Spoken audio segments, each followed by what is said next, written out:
So Jimmy is still not doing all that great. And to be honest, for a moment, just a single moment, it kind of makes you feel a bit bad for him. When you really think about it, Mr. Beast has little to do with Lunchly aside from putting his face on the packaging. I've already made a video before how Jimmy associating with Logan and KSI is just taking his image even further than it already has been this past year. And just a few weeks later, we're kind of already back here. This is exactly what's happening. It must really suck for Jimmy having a track record with food as bad as him, but at this point, personally, I'm just glad I never really bought YouTuber food all that much before. Mr. Beast burgers at launch were really undercooked and raw, and this really didn't help with all the ghost kitchens that were poorly managing him. Feastables actually had a pretty good launch, all things considered, but recently, a few months ago, they changed their recipe, and I honestly don't remember it tasting all that bad.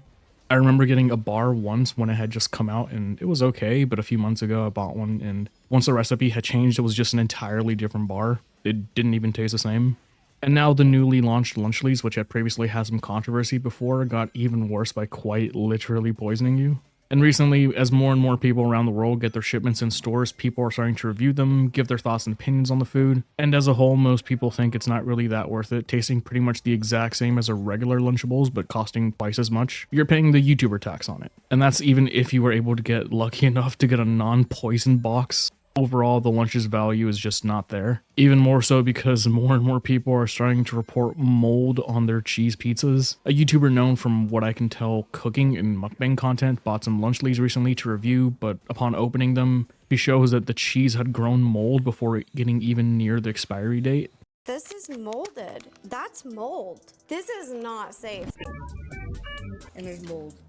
Why is there mold in the Lunchly? Oh my god, it's actually disgusting. For context, the expiry date was almost 2 entire months later, so in December it would have gone bad, and it's already gone bad. A lot of people started to question the legitimacy of the video, accusing her of opening it up beforehand and letting it mold before filming, which, personally speaking, I just don't believe in. She isn't the only one finding mold all over her food. It's quite a number of people having this happen to them. Even then, she had just posted the entirety of the unboxing unedited to get as clear a picture as possible. That combined with the fact that more and more people are having mold, I do think she is telling the truth. That combined with the fact that more and more people are having mold in their own boxes, I do think she is telling the truth. But that doesn't really matter, as Mr. Beast's legal team has already recently replied to the controversy, implying that she is not a good source, quote unquote, whatever that means. I honestly just don't know what to tell you. I couldn't believe it myself. I mean, it's literally right there in the video, but that's what they want to go by. I guess that's what they want to go by. I honestly just can't believe it. It would be one thing if it was just a single report, but I recall even during the whole Mr. Beast burger situation, a lot of people joked about them with their own undercooked burgers to parody the brand. And with those, it was a lot more of a muddy experience since each kitchen was different and it wasn't really a uniform experience for what people were buying.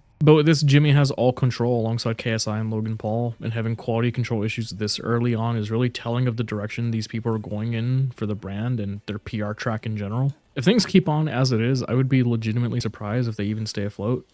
I mean, even primes you can find below MSRP at a lot of places nowadays. At least near me, the stores are still trying to get rid of them, despite them being scalped just a few months ago. And it's honestly just astounding how this can happen to not just one person, but multiple different people that have bought the Lunchlies. And the more I think about it, it just kind of gets worse and worse. I don't know if it's the same for me, but growing up, I never really had Lunchables all that much. But when I did, I always considered it a pretty easy food.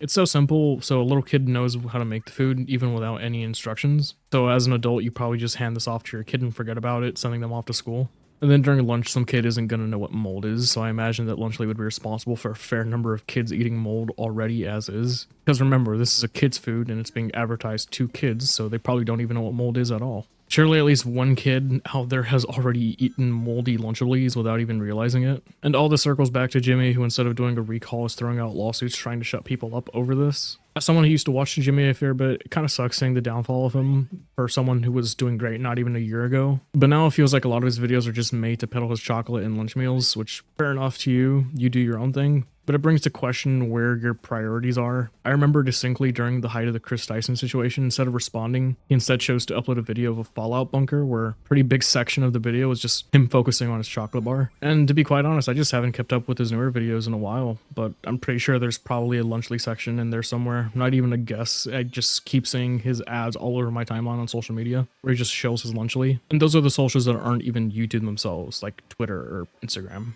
In conclusion, you probably shouldn't be eating YouTuber merch. These people are in the entertainment industry, not the food industry. And given his track record from previous launches to now, I probably wouldn't trust eating any of their food in general going forward, especially since they still have not done a recall to this day. Just to put things into perspective, you are trusting these people with your food, and I honestly don't know how they got this far. Adding on to this, someone did point out in their very own comparison, one ingredient that Kraft's cheese does have is nitamicin. Nitamicin, for those who don't know, is a natural mold inhibitor. Basically, this is added onto your cheese at most, or if not at least Kraft's cheese products, to prevent mold from growing and getting to stores. In general, this sounds like a pretty good practice, right? Well, this ingredient is missing in Lunchly, and it's just not there, which could be adding on to the issue itself. But then another thing is people are starting to notice the glue application which seals the food is pretty weak, especially weak in the area where the cheese is allowing air to flow and get in, and that's also contaminating the food. I feel like these are the two biggest factors on what's causing mold to grow in the first place, which further adds on to the legitimacy of the claims made so far and really should be looked at by the FDA, or at the very least the people who are responsible for the packaging. There's also this one photo going around and causing discussion which shows the Lunchables PR team replying to someone who got mold in her food just a few weeks earlier. And the cheese, as you can see, pretty blue, pretty moldy. But there's a big difference here in that at least the Lunchables team is trying to take responsibility, asking for as much info as possible. On the back of these boxes, they have UPC codes, best by dates, and they're trying to pinpoint where exactly this batch came from so they can identify and take action where it needs to be. Meanwhile, on the flip side, these people have only loosely threatened lawsuits, and it just shows that they really don't care about the well-being of people who buy their food. Side note, I really couldn't tell you what the original poster who posted this was trying to imply. Sure, it shows that Lunchables can have mold too, and production issues do happen, but looking at this photo, it just comes off as Lunchables trying to take responsibility. Meanwhile, what has Mr. Beast or anyone else done besides ego? The only thing they've really done is call anyone that calls them out chasers, which is interesting. It just kind of shows off the stark difference between the two. But seriously, to end things off, I do have to question who Lunchly is really made for. I guess people that like mold. People who like their mold drippy, I guess. I just can't believe we're in current year and people are defending moldy food, of all things. We've really reached new lows.